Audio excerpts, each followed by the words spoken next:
Hey guys, welcome back to another episode of The Dark Hustle. Thank you so much for listening to my podcast and subscribing and following us. It's super cool. You guys are the best.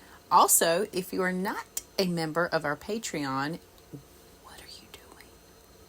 Go check it out. It's got multiple levels to choose from, and we have early access over there for all of our episodes and a bunch of other stuff. So go check us out on Patreon.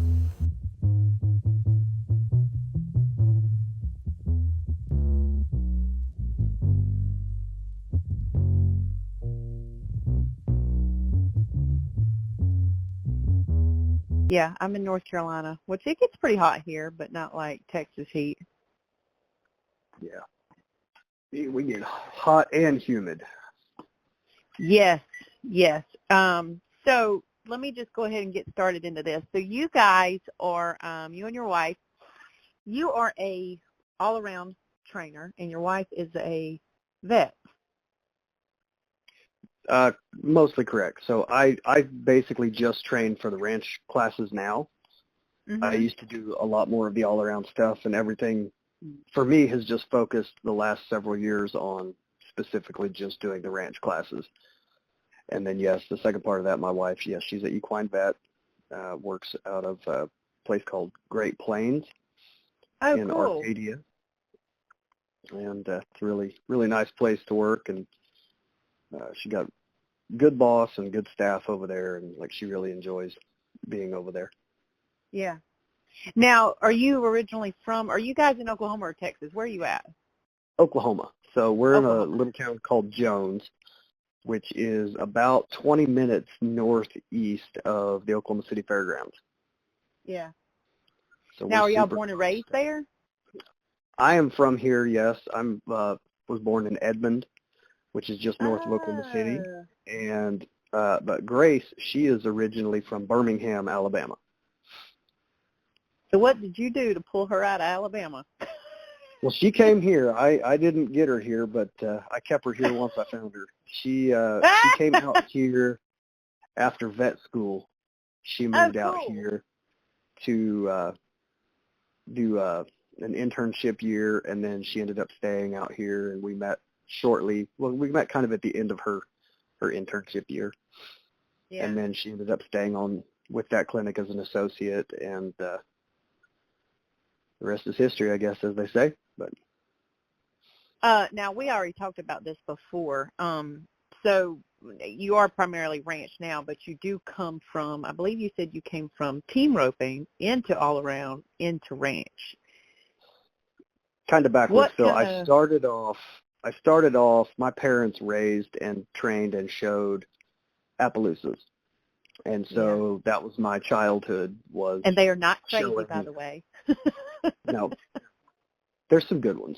There's some really good ones. I I've had got an two app. really No, nice I ones. had a 30-year-old app. She was a bay. She had no color, but she was a bay. She was registered because she had the molt and the white hooves and the stripes on the hooves and stuff. So I showed app back in the day, and that's all you ever heard people say. They would clown them. Apps are crazy. No, they're not. Well, I think they kind of get a bad rap, and I'll say this: I think Yeah. part of that is, there's good horses in all breeds, and there's Yeah. bad horses in all breeds. And the Yeah. thing about the apps that I think what makes that stick with you, the loud color, when you see one act a fool, it just kind of sticks out in your head. If you see just a plain sorrel quarter horse act like an idiot, you don't Yeah. really think much about it, right? You see so many of Right. them, but when somebody shows up and they've got a loud colored Appaloosa and that thing, and it's bad, then I think I think that's kind of where some of that comes from. Yeah. And of course now, what Appaloosas were in the 70s and 80s and into the 90s has changed so much. There's so much quarter horse genetics involved in that now. Yeah. And since They're they a lot more started all allowing around that, too. Like you see them doing a lot more stuff. you do. That's one thing the Appaloosas have always been pretty prided themselves on, was the versatility of these horses and the fact that they could go and do a multitude of different events and do them all pretty well. And so you still see that a lot where people will be running at the high points on a lot of one-horse, one-rider type scenarios where they have a horse that they take, and they'll take it in the pleasure, they'll take it in the hunt seat, they'll take it and do the jumping and the showmanship, and then they'll go enter it in the barrels or the pole class or something like that. And so that was certainly the way it was whenever I was a kid, and all the high points were one horse, one rider. And that kind of brings me back to, like, so my parents raised the Appaloosas, and we showed, me and my sister, that was our whole childhood, was we showed all the time. I mean, we were going a lot, and we did everything. You know, it was if it was an offered class, we tried it, you know, and we would do a lot of them, everything, you know, showmanship, horsemanship, pleasure. I did the jumping, I did the barrels and poles, I did some reining, I did the roping, I did. Oh, wow, you did jumping? Whoa, pump the brakes. Yep. You don't hear a lot of guys do jumping. Yeah, so that was my mom's thing. My mom was a jumper. There's actually a really cool photo we have of her jumping when she was pregnant with me. Oh, wow. She was actually jumping, and pretty good size fence. You know, that one was probably around 5 feet, and she had a really, really nice mare that did the jumping, and she won a lot on her. And so it's kind of, you know, we joke that I've been riding since before I was born. Oh, absolutely. Absolutely. There's no way it didn't, you know. And so it was a big deal in our house to, even if it was kind of like food. You may not like it, but you're going to try it. Yeah. You know? Really, the only thing that I never showed in, I never did saddle seat. That was really about the only class that they offered. I mean, I did the bareback equitation, I did trail, I did all of it. I never did do the saddle seat. My sister did that, but I never did that one. I always thought the trail classes were like not what a real trail is. Well, but they're fun. So what's interesting is that if you go back, like when I was a kid, what the trail courses were then were really not that far off from what we do now in the ranch classes. You know, there was always a gate, there was always a bridge, you know, you'd have a trot over element, turn around in a box, you know, side pass, back through an L. We still do a lot of that same stuff. You know, the regular trail or city trail, like some people call it, that's morphed into a whole other creature. And I mean, it takes a really, really special horse and a pretty darn good trainer to make one of those horses that can compete at a really high level, because there's so much control required. I mean, you've got to be able to lengthen stride, shorten stride. You've got to be able to pretty much control every footfall to make sure that foot lands where you want it to land. And there's like I said, a lot of training. I have a lot of respect for the guys that are really good at that, and gals. Yeah. But anybody who can train one to that level, to do that, that takes some doing. It takes a lot of patience and a lot of time, and I have a lot of respect for those guys. Well, and it's hard to actually mimic a good trail course. Like, I mean, it takes a lot of money and time, because I think there was a post on the internet a while back, this trail challenge that happens like out in Oregon or something, and the course is insane. I mean, like they bring in water and limbs. Like, it is not what you and I are and most people are used to. It's very, very intense.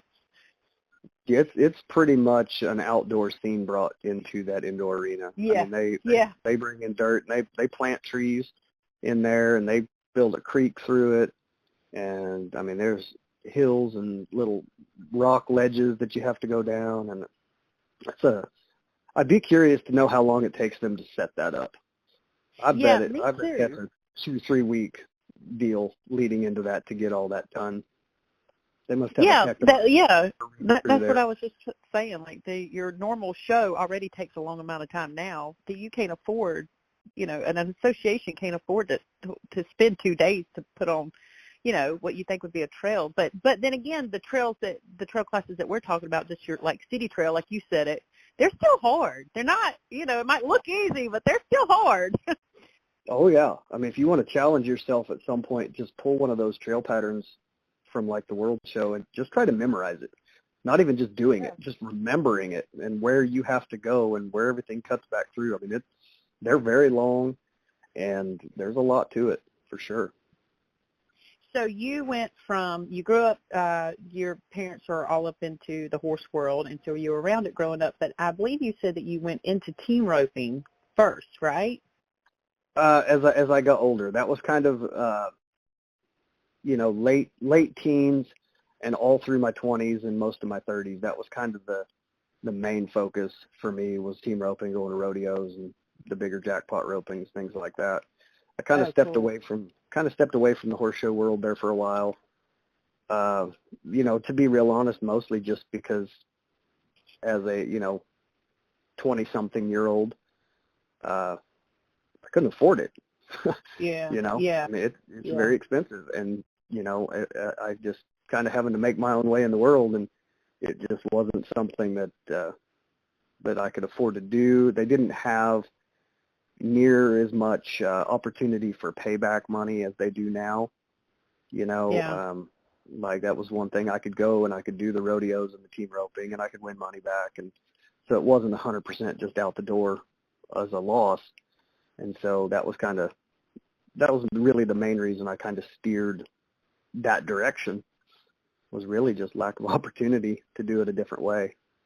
Which you just made me think about something, and I don't know if you agree with this or not, but I'm kind of glad that these shows are starting to bring money into an aspect of it, because I think that generates a lot more people to come to it, because, like back in the day, like you could probably say this, you didn't have payouts. You didn't go to a horse show to get money. You went to a horse show just to like sweat all day and show your horse off and get a ribbon. Not downplaying it, but it's nice that there's some money involved. I mean, some of these snaffle bit shows down there in Florida and stuff. One of them has like a $25,000 payout. Yeah. I don't know if it's for the futurity or not, but for one of the snaffle bit futurities or not. But I'm like, holy crap. Yeah. So the Appaloosa Ranch Horse Association puts on a ranch futurity for 3-year-olds at the World Show, and I believe it was at 5,000 added last year. I think there's supposed to be that again this year. And the International Ranch Horse Association that Daniel Patton's put together, like they're doing a great deal with their futurities. I'm pretty sure that one pays around 15,000 or something like that last year, and pays pretty deep. And then they have the Ranch Horse Triple Crown that again Daniel's doing, and those are I think about 10,000 per division, pretty close to that last year, give or take. And so you can go to a show and you can do well, and you can come home with more than you spent. Yeah. That's not always the case. If for everybody that wins, somebody loses. It's kind of like the casino.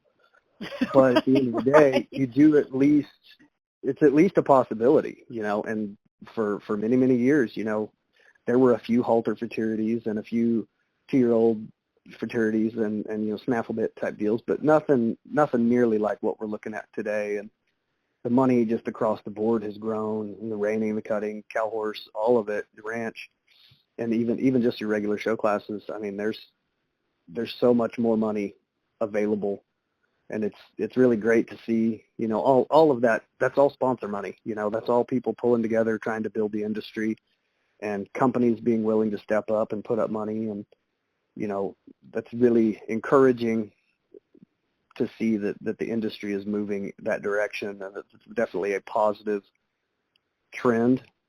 And hopefully everything continues that way, and things just continue to grow and get better. Do you think that it's going to? Well, obviously it's spiked up because of Yellowstone. I think we talked about this earlier. Spiked up because of Yellowstone and all that kind of stuff. Do you think it's going to go back down, or do you think the industry is going to stay changed forever? That's a good crystal ball type question. I wish I knew the answer to that, because I could probably double down and figure out a way to make some money out of it. But right. I think truthfully, just my personal opinion, and I could be wrong. Right. I think it will come back down, but I think the floor has been raised kind of forever, if that makes sense. I don't think it's going to drop back down probably ever to the point that it was 15 years ago.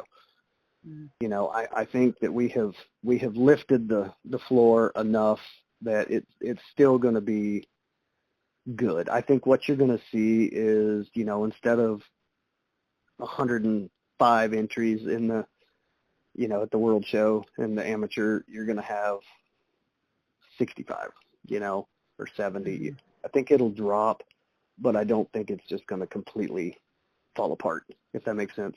I think something really drastic would have to happen, you know, in the economy for it to go and just completely fall apart and go back to the old days, you know. And I've coming from Oklahoma, and I'm old enough. I remember kind of what we called when the oil boom went bust, and Penn Square Bank folded here, and like it was a big hit. I think that was maybe When was 80. it? Whoa! When was this? When was this? Like 1986, maybe 85, 86.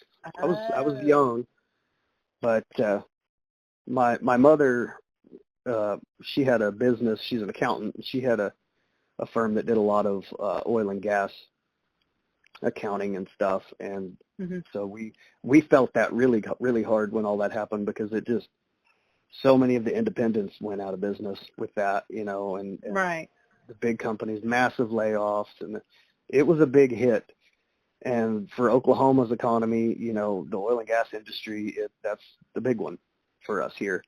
And so our state economy, I mean, it took a big hit, but there were still horse shows, you know, there were still entries. Things went down maybe a little bit, but it was still big, you know. It didn't just completely kill it. And as long as people have some discretionary income, they're going to spend it somewhere. And you know as well as I do, horses are an addiction. Like once you kind of get that, you know, once you get the bug, and it's hard to walk away from. You know, it's kind of like a drug, and they're children. They're like children to some people. They're not like, I mean. Oh, absolutely, You know.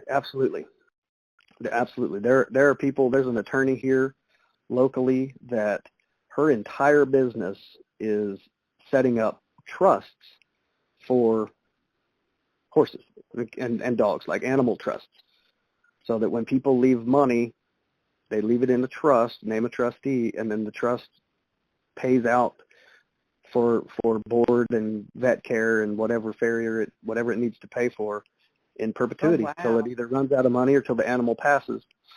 And like that's her entire business. Like you know, there's a lot of people that are doing that now because they care enough about these animals. They want to ensure that they're taken care of if something happens to them. Yeah. Well, you are right there in the middle of, I mean, you're right there in the heart of, I've talked about this before with people that are like in Pennsylvania and East Coast, even in Florida and stuff. You know, you guys in Oklahoma and Texas are in the heart of it. Like you are in the heart of it. That's all that's there. So that would make sense for her to be, you know, to have that as her business. But I don't think maybe people realize how saturated you guys are out there. Like it's thick out there, right?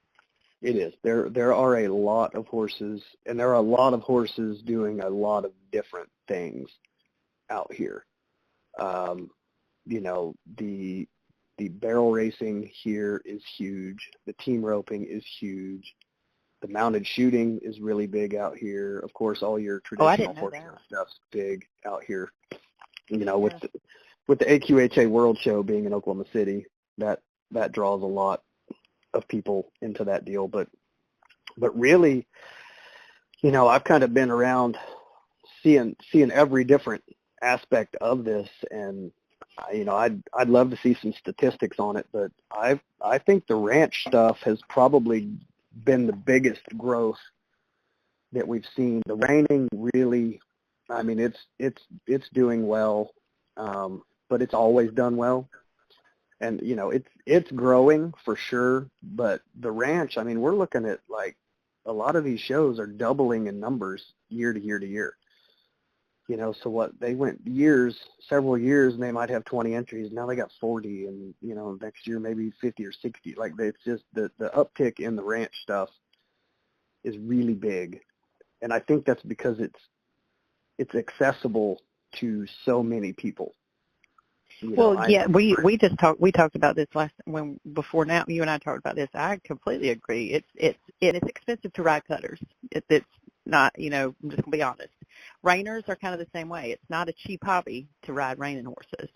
And ranch, I think, gives people a economic edge to be able to do a lot more with it. Helps what you're saying. Your average person that wants to get into horses in some way, shape, or form. Absolutely. A doorway to get in. Absolutely. And I know, in terms of like your cutting, it's so expensive to do cutting because it is so expensive to put on a cutting.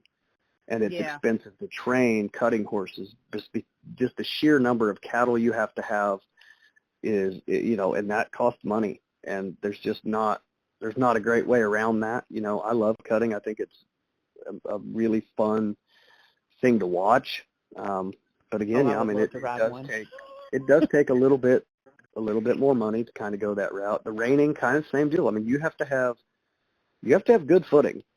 And, you can't just call down, or you shouldn't just call down to the local sand pit and say, here, come dump some sand on top of this flat spot. Like, you need to prepare a base, and you need, if you really want to do it right, you need to call in a specialist to come in and to set all that up for you, and then buy the right kind of equipment to maintain it, and a good drag for that, you're going to spend a pretty good amount of money. And so that adds to that same thing, the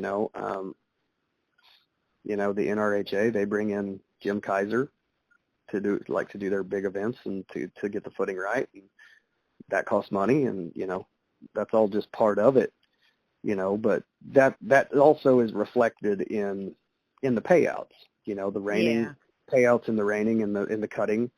And even the cow horse now, they're still way bigger than what any of the money we're running at for the ranch horse stuff, or even really, any of your traditional show classes.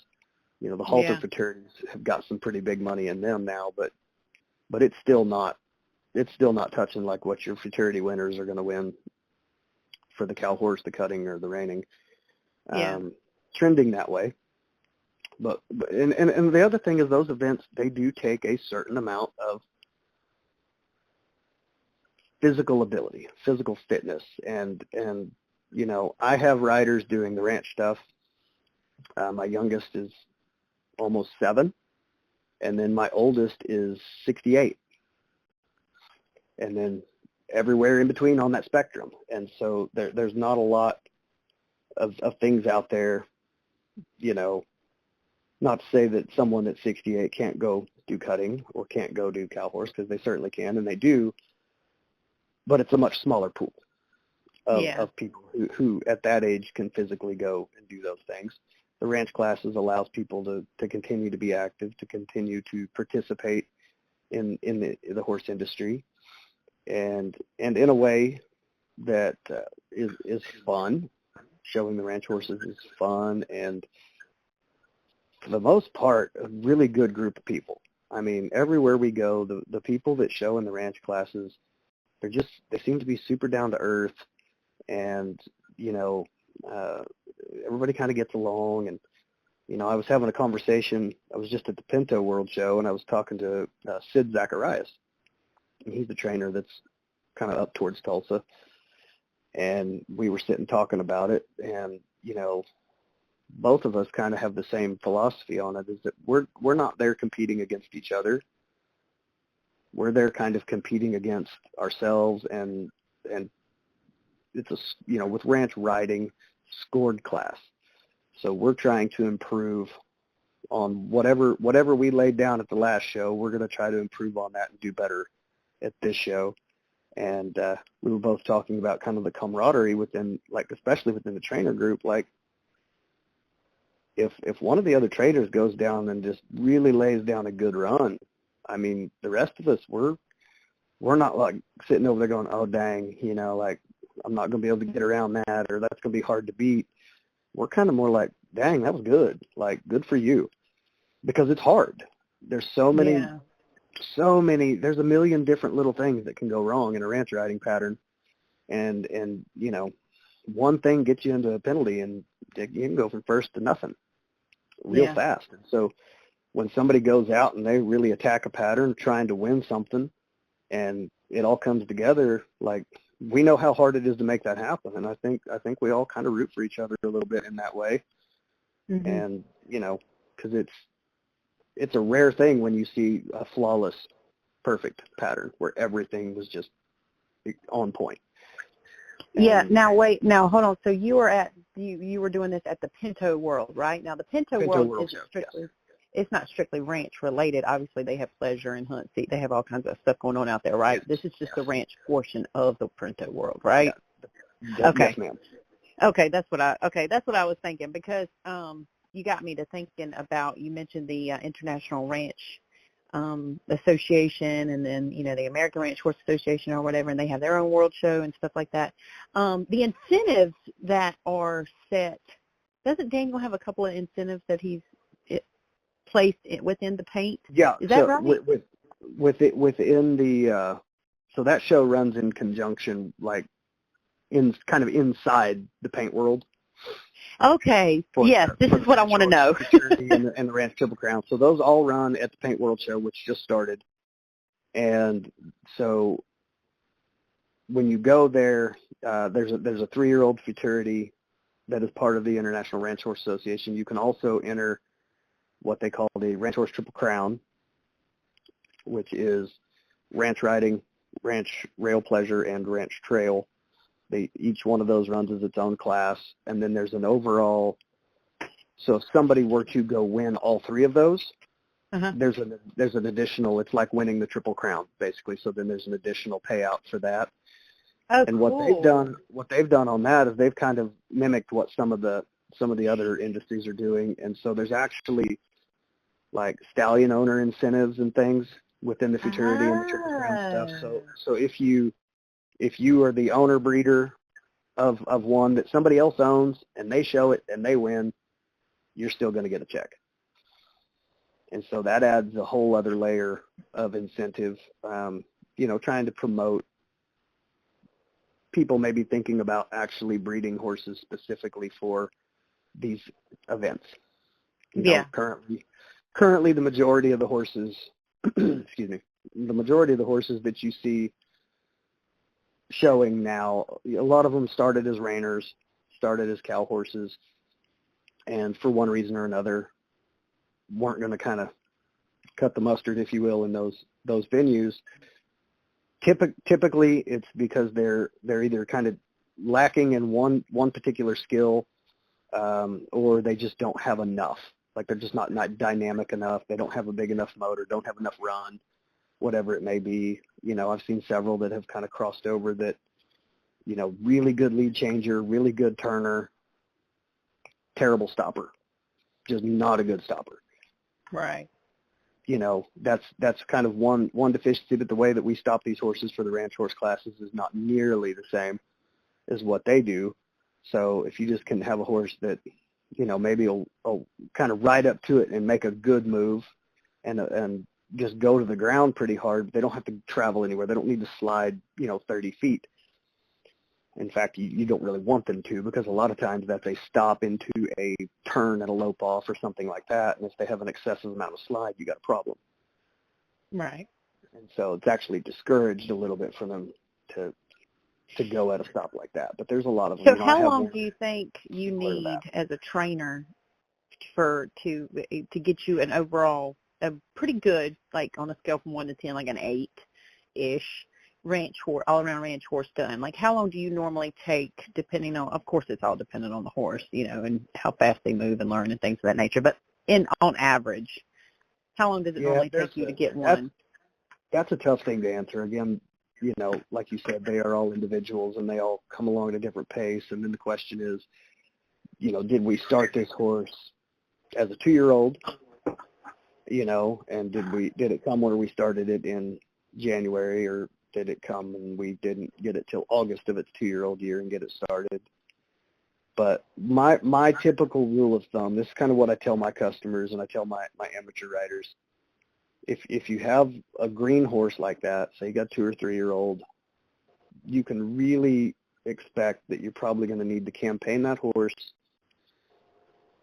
I'd say a year of training minimum before you show it, and then a year of showing minimum before I would say that they're not finished. They're never finished. I don't think any horse is ever finished. There's always things to improve on and to make better, but to at least be what I would consider, relatively seasoned. I generally try to keep those horses. I'd like to keep them all through the end of their junior year. So, keep them through as 5-year-olds, and then as 6-year-olds, if they want to take them home, then that's something that we can kind of send them home. They could come back for tune-ups, or they can haul in for lessons or whatever. But, I've made several good ones, and really good ones that, even with them already having a pretty good amount of training when I got them, it's still about a 2-year process before I feel like they're super, super solid. Yeah. Yeah. Yeah, no, I know it's hard to put an exact date. You can't, because obviously you're working with another living, breathing thing. You're not on your own time scale with that, but it's kind of cool to get like a ballpark figure, of course, depending on what you're working with. Now, do you guys raise your own there and train your own there and things of that nature, or do you just strictly stick to customers' horses and boarders and things like that? We have a few. I don't have a large breeding program. For me, I have a couple of mares, and we try to keep that part of it relatively small. There's a lot of people with a lot smarter than me, with a lot more money than me, that can go out and make them a lot fancier and a lot nicer than what I can create. But I do have a couple of mares that were really good mares. I've got one that's a producer that I have 2 full siblings out of her that are both multiple-time world champions. And so we have a weanling on the ground out of that mare and a different stud, and then she is bred back to another one that'll be a full sibling to those 2. And then my other mare, we couldn't get her settled this year, so we finally decided to stop as it was getting pretty late in the year. So we may circle back and try to breed her again. I do have a 2-year-old and a yearling out of that mare that are both pretty nice. So we got some prospects. Yeah. So the sire on the 2, and then the 2-year-old is Gunner on Ice that Tammy Hutton has, and we've had a lot of success on those. And then the yearling that I have is FM Cottonwood is the sire on that one, and they're both out of a daughter of Done It With a Twist that the McQuays bred, and she's a pretty nice mare. And so we do a few, but we keep it pretty small and pretty streamlined. And right, I'm fortunate enough that my barn stays full with mostly customer horses, and so a lot of it's just lack of room for places to put them and lack of time for training more of them. But I'm not opposed. I think there's a lot of different paths to get to the same place, and yeah, there's so many good prospects out there that, well, it all kind of depends on what your passion is. Some people really enjoy the kind of the game of pedigrees and bloodlines and trying to figure out like what's going to be the next magic cross. We talked about this last time. We did. And some people are like me, and I'm just like, okay, like we bred that mare, like we've got 2 world champions out of her, so we're going to breed her back, and we're just going to go to that same well again because it was proven. Like we know that'll work. Yeah. And a lot of people will do that as well. I think we're starting to see where people are starting to kind of try to find outcross stuff to figure out, what's going to be the next, who's going to be the next Gunner, in the reining is kind of the big question. Like that horse was just, he completely changed that industry. And, it's Gunner kind of, I mean, the only other horse I can think of that had that prolific of an impact in the horse industry is basically like with Impressive and the halter. Yeah. You know, there's like it just changed the way the horses looked. You know, and we won't get down the road of like the HYPP and all that, but it changed. Well, actually, no, we could take a curveball on that because it is wild to see all of the crazy. Because you can agree with this. Like back in the day, you didn't have tests for that stuff. Like it was really a gamble. It's not much of a gamble now. You can call a place up and they can literally test for your gait range. I mean, and speed for these horses. So it's wild how much that has grown, and it's crazy. Absolutely. The technology has completely changed the game. I mean, what you're able to do, and we talked about this before, where we have studs that have been deceased for a long time, like several years, and they're still able to go in and create more offspring, and the utilization of the efficiency with which they can do that, and they can utilize so much less semen now, using all the ICSI and all that stuff. Like it's crazy to think about when I was a kid, and I'm 44, almost 5, and that's not that long ago really, but 30 years ago, very few people were even doing artificial insemination. Oh, like God, no. It was almost all live cover back then. And so to go from where we've gone in 30 years from mostly live cover to now, being able to do all the stuff, I mean, it is, you can have one superstar mare and you can flush her and you can end up having multiple babies out of that same mare. I mean, it's crazy how far all that's come, and it'll be interesting to see what does it look like in 30 more years. You might be able to just custom order up exactly, down to hair coat, eye color, gender, Well, yeah. I mean, and actually, I think now live cover is kind of considered more dangerous. It's like if you look back in the day, like what you just said, that's all everybody did. And now with so much technology available, live cover is not. It's like more, it's shrinking down. People don't want to do it as much because it can be dangerous. Like, why would you want to handle all of that and do all of that and deal with all that when you could literally, like what you just said, call them up and order what you want? Yeah. I think the Jockey Club still requires, so for thoroughbreds, I think they're required to be live cover still, but I think just about every other one, at least that I know of, has gone to allowing all of the AI and all that stuff. Oh, I wonder why they would restrict that. Do you know? I do not know, but that's interesting. a lot of that, I think it's horse racing. So much of that is just tradition.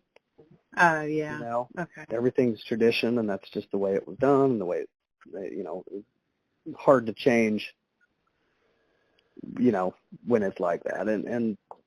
But it is definitely, I mean, it can be dangerous. My parents owned a stud, really nice stud when I was a kid, that he covered a mare and she wasn't having it, and she kicked him and she broke his leg. And we had to put him down. Like, that can happen, Yeah. It can happen real quick. And so, I do think it's safer. It allows for the ability to breed more mares. Yeah. Each year. A stud can only live cover so many mares and get them bred, But, if your stud's fertile enough, then, you could do collections on, 3 times a week and be sending out viable semen for multiples of mares each time. Mm-hmm. And a lot of them do. And, so that has changed the industry a lot as well. Just the ability to do that. And so when the people do find kind of like the magic cross, you can make more of them much more efficiently.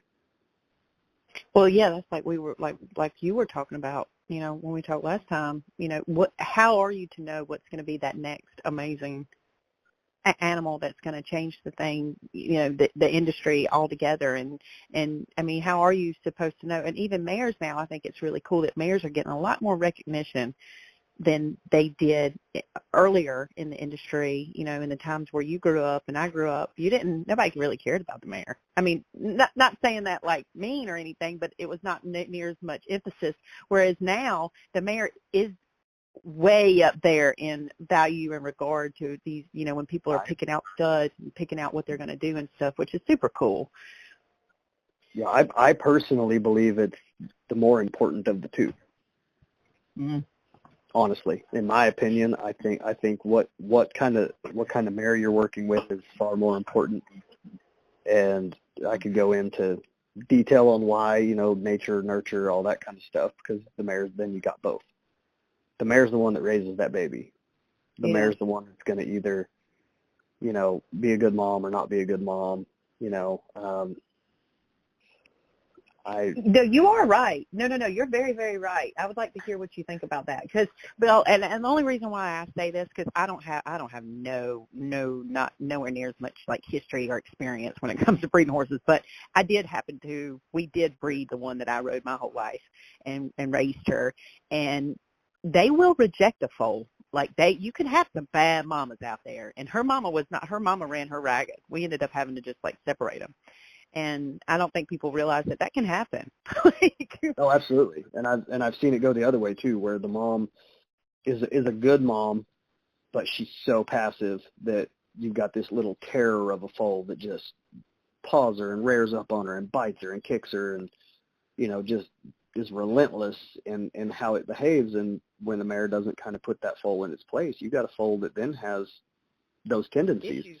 When it transitions from being weaned from her to you trying to work with it, it's going to think that's kind of how relationships are supposed to work, and it can definitely make a trainer's job harder to have to deal with one that's that way. It's the same thing as if you take someone that raises a foal and they overlove it, as I say, and kind of like almost treat it like a dog instead of treating it like a horse, then it can make the trainer's job a lot harder as well, because they lose the boundaries, personal space. They don't, like, those are the horses that'll just walk up and stick their face right in your face, and they don't have the parameters that they need to understand about staying out of my space and so forth and so on. But I think the mare has a lot to do with it. The genetics of the mare has a lot to do with it.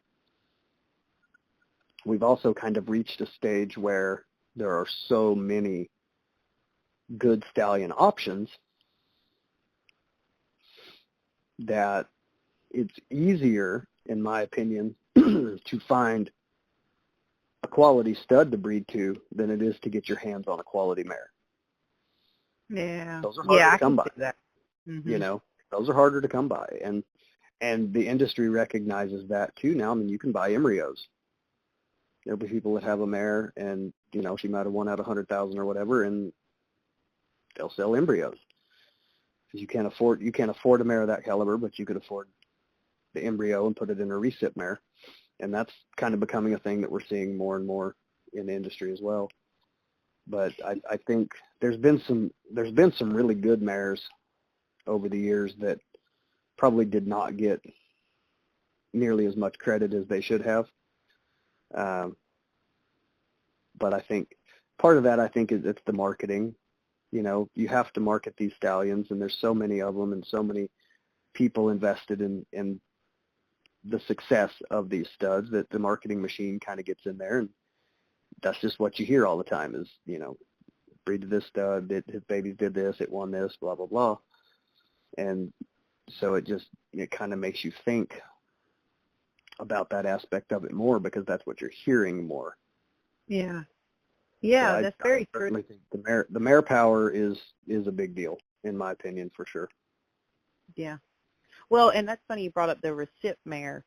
ordeal? Because I don't know if they did this in the past or not. To me, I feel like it's a very new thing, but it blows my mind that you're able to do that. I mean, because like, well, with us humans, you can have a surrogate mother. Why would it not be that weird to do it with horses? But a lot of people are taking advantage of that. You know, you could pop out Oh, more absolutely. babies with recip mares. Absolutely. Absolutely. Yeah, that's the whole deal. And then, there's a couple sides to that. One, like we talked about, you flush a mare, you might be able to have one mare that has two foals, and those are both carried by recip mares, and that mare's still going to the horse show. Yes. Yeah, And you're right. You don't have to put them on a shelf because they're bred. You can still continue to show that horse and haul that horse, and then the recip mares can carry the foals to term. You don't, complications of labor. I mean, mares do have complications. It can be fatal, just like with people, and it does happen. And if you've got a super nice producer mare, and you got the money to pay to do that and have the recips and all that, then why even risk it? Why risk having the mare try to carry it to term when you've got someone over here, got a horse over here that you can put that in? And so it's just almost a little bit of an insurance policy that, you're not putting that risk on that horse that, that you want to be able to breed for years. And so it's a smart way to do it. And to be real honest, I mean, it adds value to the mares that, I hate to say weren't any good, but maybe didn't get the best shot in life, or maybe had some kind of injury or whatever that limited their ability to have a performance career. What do you do with those mares at that point? Right. You could breed them, but just breed them directly. But what if they're not necessarily pedigreed that well? What if they're, not really what you would be looking for to make, say, a reining horse? Right.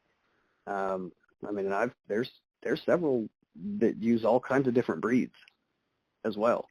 Say you want to just specifically create Appaloosas, but there's 3 paint mares standing there. Well, then you've got no use for them. But if you can use them as recips, then you got a use for them.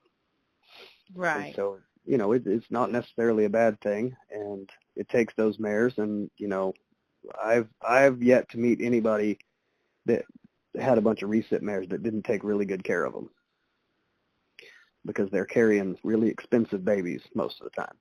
So they're going to make sure that they're fed, they're vaccinated, they're dewormed. They're going to at least try to keep up with trimming their feet and stuff. They take care of them because they got precious cargo.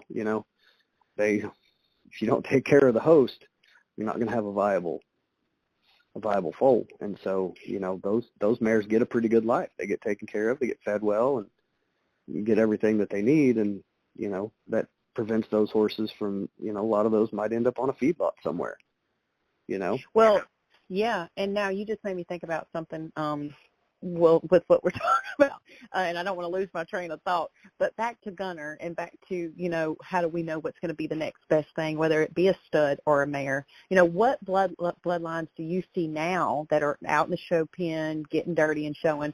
Which ones do you think may have that potential to be that next great thing? Which ones do you guys particularly like?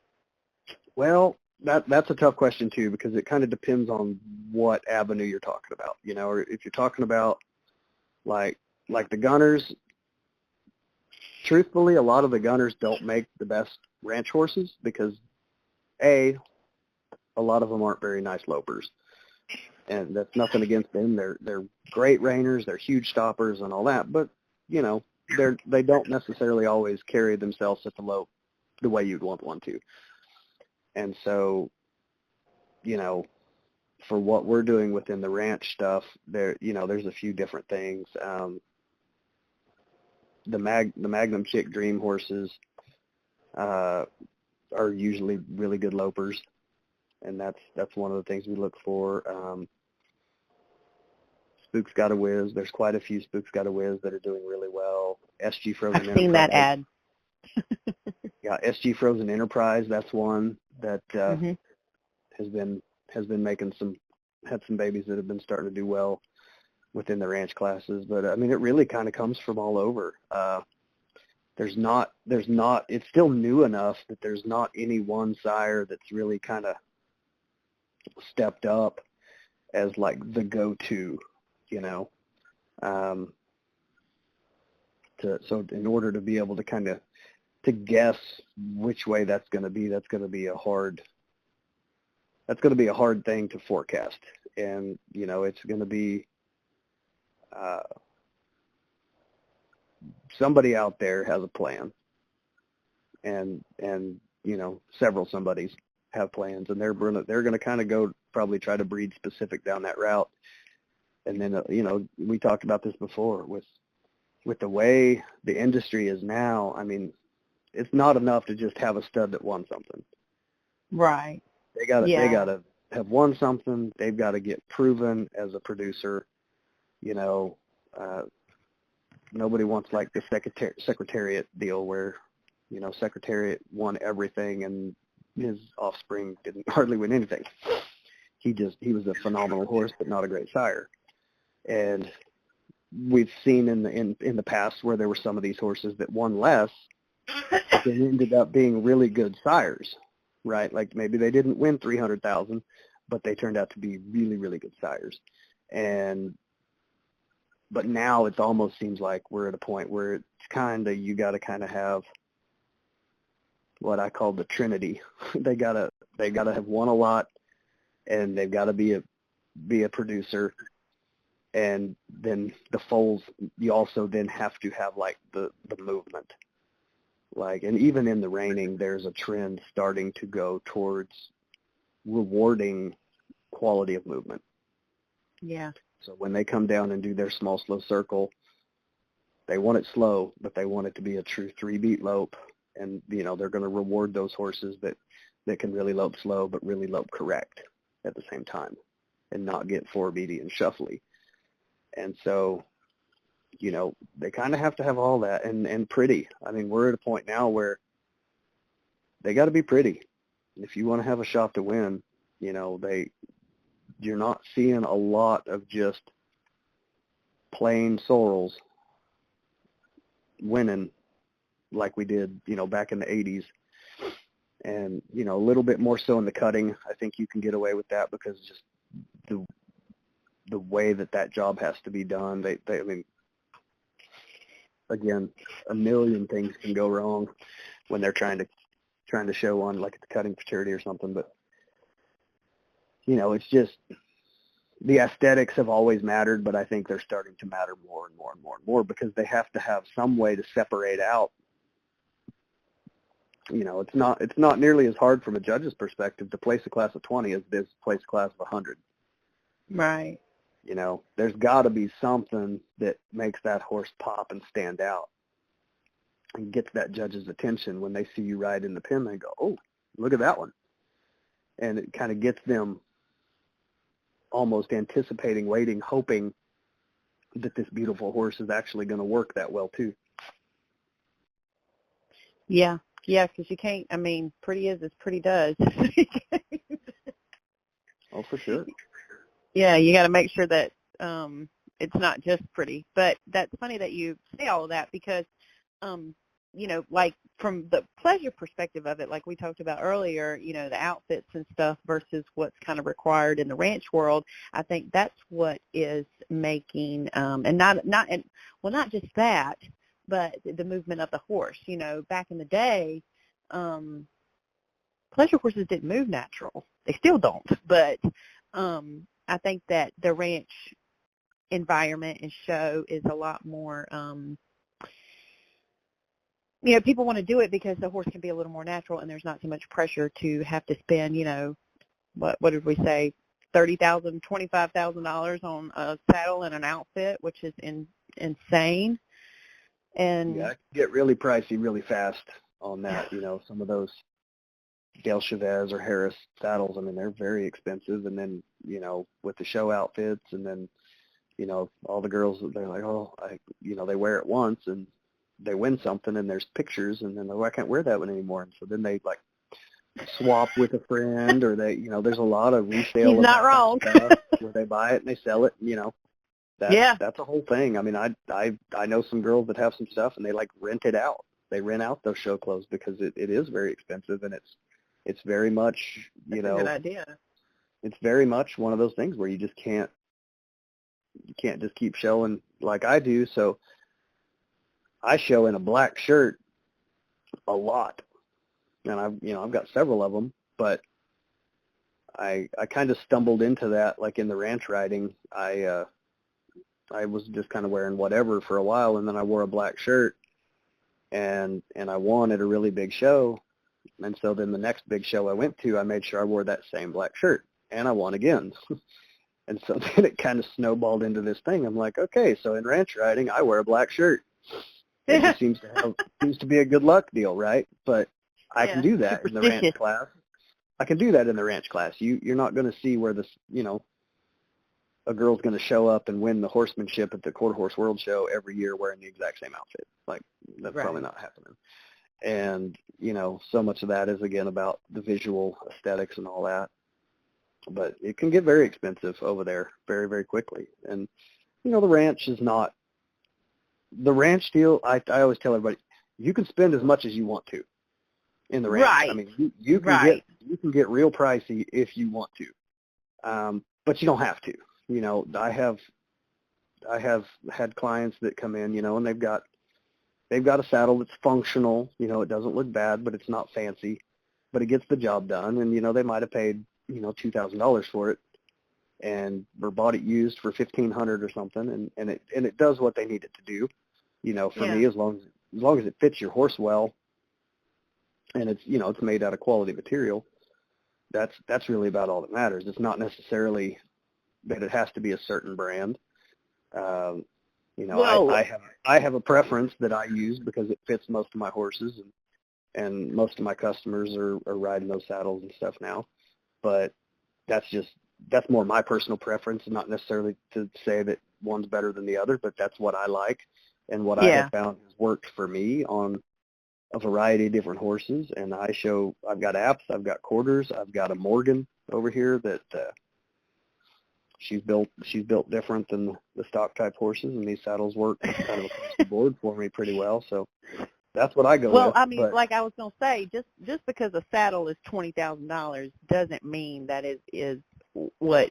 I mean, I'm not going to knock the brand. They're gorgeous, and they are made quality. They're great, but you're not going to find that saddle out in a ranch, out in the middle of Wyoming, running across a couple of 100,000 acres. You're not that's not what's practical for that job of a horse.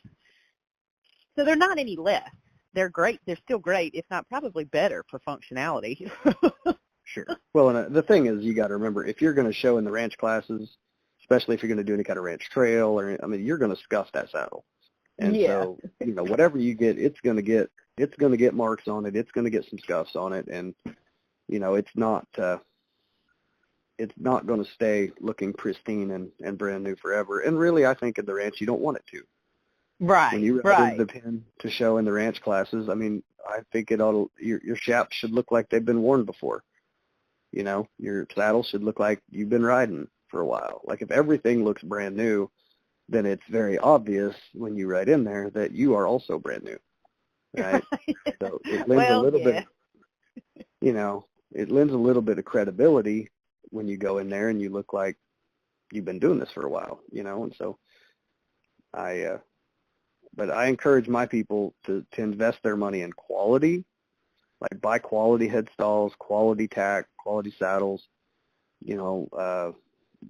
We try to use really good quality bits and stuff like that, but we don't get so concerned about, any particular brand or any kind of, I've got certainly things that I like and go to a lot, but if you've got a saddle that fits your horse and it works, you don't have to go buy another one, Right. and the trends aren't the trends don't change in the ranch on that stuff all that much.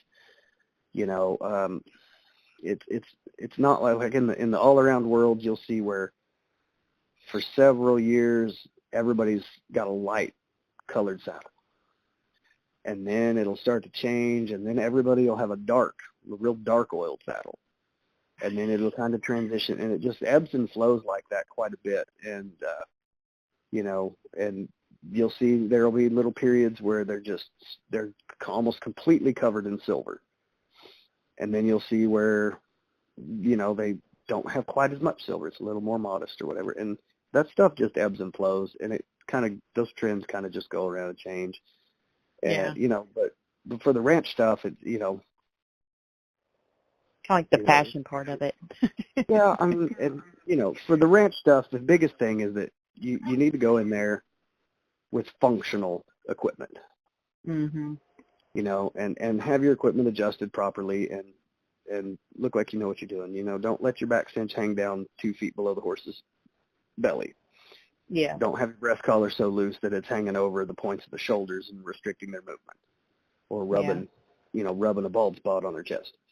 You know, other than that, it's not necessarily, you know, I've got saddles that we paid $5,000 for. I've got a saddle that I paid $1,000 for, and I've won several titles in the $1,000 saddle, won several titles in the expensive saddle. I don't know in our industry that's making that big of a difference, other than that, you know, other than that those fit the horse and allow the horse to really go show itself off and do its job. Nothing restrictive happening on that end, on the fit. But in terms of, you know, the old saddle, the $1,000 saddle, it's pretty wore. It looks pretty old. And, you know, but it still works. And it, you know, I've yet to have a judge like not place me well because they were like, oh, that saddle's old. He needs a better one. Right. Yeah, I think people, I mean, you're preaching to the choir with that. I mean, like, mine was probably not even $500 and we won with it. It was like, you know, and we lost with it too. Has nothing to do with it. It's, you know, how you ride the horse or whatever, you know. But I think some people can kind of get caught up into that, which is fine. I mean, if that's what you want to get caught up into, but. Well, again, like if you have that money and you want to spend, go for it. You want to spend that money and you want to get a custom set of shaps that are going to cost you $2,000. If you can afford to do that, that's great, but it's not necessary. Right. That's the whole thing. Is that, you know, it's not necessary. You can still go be extremely competitive in a, you know, $600 pair of shaps. Yeah. Yeah. But you are right about the $400. Yeah, but it needs to be functional. Right. That's what they're really looking for there, you know. And again, we talked about like with Romals, you can buy a $1,000 set of Romals pretty easy, but they don't have to be. You know, well, I'm glad you brought that up. Whoa, you got to explain this to me because I just had split reins. Like it was nothing swanky. Mm-hmm. We just did split reins, and I didn't even use my reins. I used my spurs and my feet when I rode. So, what are these Romals? I'm not even saying it right. How do you say it? So Romal is Romale. How we say it. Okay. Is how we say it around here. It can be pronounced differently in different regions. Yeah. Kind of like shaps and chaps. You know, there's different. Yeah. Or a Boswell or a Bosal, or some people just call it a hackamore. Bosal. You know, a lot of it depends on Boswell, Bosal. a lot of it depends on what part of the country you're in, you know, in terms of how you pronounce this thing. But we call it a Romel, and it's essentially a single piece. It's like a single rein that'll be connected on the left, connected on the right, and then it comes up together, and it has these little, it's like a hobble. It's a little hobble, and that connects that piece, which is the 2 strands of the rein. It connects that to a single piece that you hold then in your free hand. And so that hobble allows that to like kind of swivel and move around. That's just a, you know, when I showed in the all-around stuff in the late 80s, early 90s, like we showed horsemanship in a Romel. Like that was just kind of the trend there. That's more the California Vaquero influence kind kind of into that stuff. And so a lot of that, I think, I could be wrong, but my understanding is a lot of like the cow horse stuff was really California West Coast. That had that heavy tradition of the vaquero influence. When a lot of those guys moved over the years to Texas and Oklahoma, kind of brought those traditions with them. And then that we kind of co-opt that, I guess you would say, into the ranch stuff. You can ride in split reins in the ranch, and a lot of people do. But I'm glad you said that, because this whole time I thought you had to have those special. And no, I'm like, no, hold on, you don't. Bree, you're not an idiot. You can show in split reins, and sometimes I do, just depending on what horse I'm showing and what class I'm doing. Yeah. A lot of times if it's ranch trail and there's going to be a dismount ground tie thing, I'll show in split reins just because it's a lot easier to just step off and drop those reins and to unhook the bit hobble deal and drop the Romals down takes more effort. So a lot of times I'll just show in a split rein there, and it is, I mean, perfectly acceptable to do it either way. Okay, good. I personally like the feel of a Romal. I like the functionality of how that works. I feel like I can do more with my hand without it looking like I'm doing as much. Now, whoa. So hold on. When you hold them, you have to have, all right, so you've got like, okay, so you know how in halter you have to hold if you're right-handed and you've got your hand on the end of, if you've got a shank on it or whatever or chain on it, you hold your hand at the end of the chain, and then your left hand has to be in a certain place with the excess, right? Is that the same concept when you're holding those Romals? Like whichever hand you're driving with needs to stay in a certain position as well as your left hand needs to be in a certain position, right? There are rules. So okay. When you show in a Romal, you have to hold that thing thumb up, and your fingers have to be closed. You're not allowed to stick any, unless you're showing in what they call a two-rein setup, which is a whole different deal. You can't put any fingers between those reins. So you're holding that with a closed fist in kind of a thumb-up position. Whereas when you show in a split rein, your thumb is pointing towards the horse's ears. Right. So when you show in a Romal, your thumb is pointing more like up, straight up. And for me, that just changes the angles. Like when you steer, when you do things, it's just a little bit different. And like you can get, if you're willing to spend some money, you can get Romals that are very heavy. Yeah. And they're like braided rawhide ones with the accents on them. I mean, they can make those where they've got a lot of weight to them. So when you lay it across that horse's neck, they really feel that, right? Because that is allowed versus a set of split reins that maybe you lay that across their neck and they don't act like they feel it as good. And again, it's a personal preference of just what's more comfortable to you and what you feel like. And most people that ride with me, most of my customers, first time I start them riding in a set of Romals, they hate it. They almost all hate it, and they think it's weird, and they don't like it. But after a while, as they progress, they start to go, oh, yeah, I like this better. This is cool. I want to keep using these. The thing about it is to use a set of Romals, your horse has to really be broke. They have to really be broke to the neck rein. You can't cheat that. Yeah, right. A lot of people, if they're showing in a set of split reins and their horse doesn't go to the right as well, they'll have that right rein slightly shorter to help with that steering. You can't really fudge that in a Romal, Right. You kind of have to close that hand around it, and what you got's what you got. And, but again, a personal preference. Whoa. So hold on a second. Because a lot of the pictures I have seen of people showing with them, okay, and I see the hand setup that you're talking about and all that kind of good stuff. It actually doesn't look like anything is neck reined, and I could be looking at it wrong. So do you need your legs in order to steer that animal with those reins? So in my opinion, a horse should be able to steer just with your hand or off of your feet. Okay. I think they need both.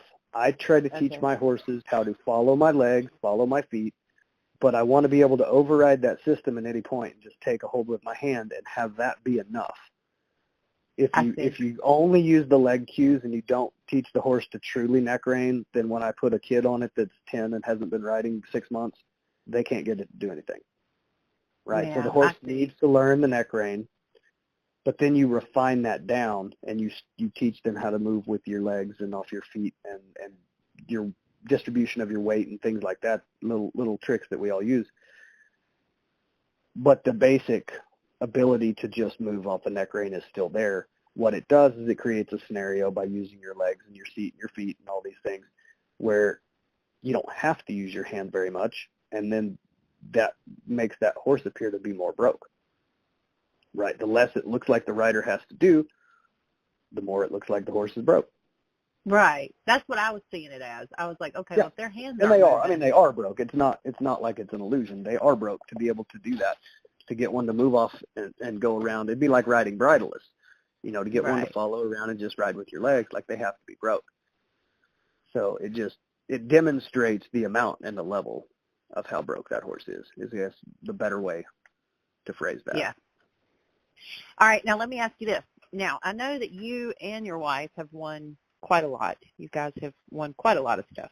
What's probably your biggest accomplishment to date? Oh, that's tough. So I've got a couple of things. It's hard to pick one. I've got a couple of things that kind of stick with you as so obviously, like the first world title I ever won, like that one is that's a big one. I mean, it's hard to argue against that one as kind of being one of the biggest accomplishments. But there have been a couple things. One of the things that I'm probably the most proud of. So I showed the two full siblings that we have, High Caliber Gun and Frozen Heine, at the Appaloosa National Show in 2022. It was in Tulsa, and I won first and second in the senior ranch riding. Like, that was pretty cool. I came back the next year in 2023 in Oklahoma City, and I did it again. So being able to do that, and they were in the same order. So High Caliber Gun was first, Frozen Heine was second, both times. And then went to the World Show. Wait a second. So hold on. You can show. So is that by the horse and not by the rider? Yes. You can. Well, different associations have different rules. So, but like in the like course. you can show 2 or 3 horses. Certain associations don't even have a cap. Like, you can show, like, the Ranch Horse Triple Crown, and as far as I know, they haven't changed the rules on that. So I think you got 7 of them. You can go show 7 of them. The pattern class, they allow us to show multiple horses. Yeah. And so, but the points are going to follow the horse, right? Not the rider. Correct. That's why you were able to do 2. Correct. Very cool. So I went 1-2, and then went back the next year, went 1-2, and then at the World Show, the Appaloosa World Show last year, they went 1-3. Oh wow! Almost got the 1-2, but like that back-to-back deal, to be able to do that twice on 2 different horses that ride very different. They're very different personalities, and that was kind of one of the things, like, as a highlight of what I've accomplished. Like, that's a pretty cool thing to have been able to have pulled off, and was not expecting that to work. So, but we leave. Well, that is cool. We haul in Tuesday. We go Tuesday this year, so we'll see if I can do it 3 years in a row. But I bet I can't. But I'm gonna try. Well, now that you said, just don't say nothing. Don't jinx it. Well, I'm gonna try, but I'm definitely not expecting it. Now, are you and your wife competitive against each other? Like, play competitive or no? Not really that much. Not so much with the horse show stuff. Like, we get competitive about stupid stuff. Okay. Charades, or we'll argue back and forth over who's right about a certain thing, and then we'll Google it and we'll both be wrong, but like stuff like that. But in terms of that stuff, no, not really. Yeah. I always have had the belief that a rising tide raises all ships. And so anytime you're around people who are successful and are doing well, that kind of rubs off, and you do. So we almost kind of feed on each other in that regard, So like I win something and then she wins something, and then I think that kind of builds, and then it builds into my program with all my other non-pros and stuff. Case in point, like this year at the Pinto World, so the open classes went first, then the amateur classes, then the youth classes, and the amateur walk trot classes, kind of all that followed. And so like that all just builds together. So I won the ranch riding, and actually was first and second in the ranch riding there too, but on the same two horses, but flip-flopped. But so I went 1-2, then Grace went in and she showed in the amateur ranch riding, and she won on the same horse I won on, and then she was fourth on the one I was second on. And then my customers come in, and like we just kept that rolling. So we won first and second, or first or second, in almost all of the ranch classes that I had customers in. And so I feel like that stuff, from a competition standpoint, that kind of feeds the machine, if you will. Yeah, yeah. But in terms of like, we have had deals where, like if we've got two horses to show in the ranch rail, you can only show one. So a lot of times I'll show one, she'll show the other one. There's been a couple times that she's beat me, and she'll give me like a little bit of something about it, but it's not really.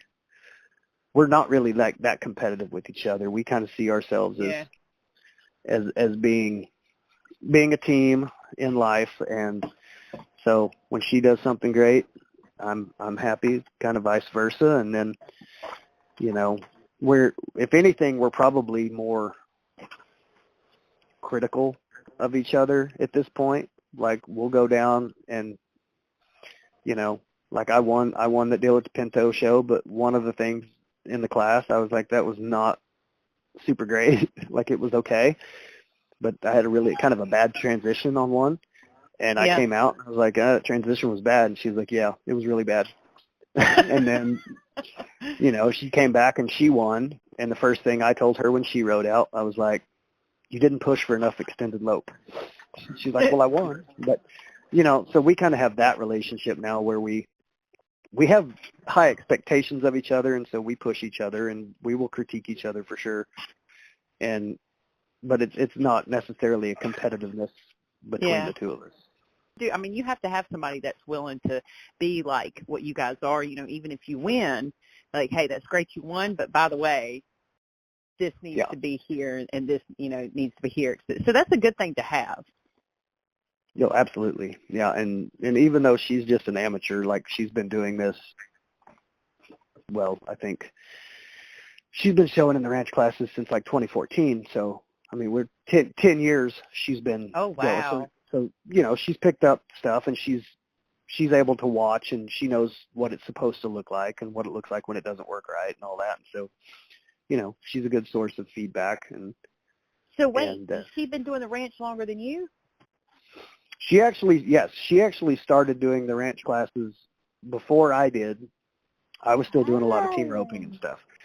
And that's kind of how I got kind of pulled that direction. So I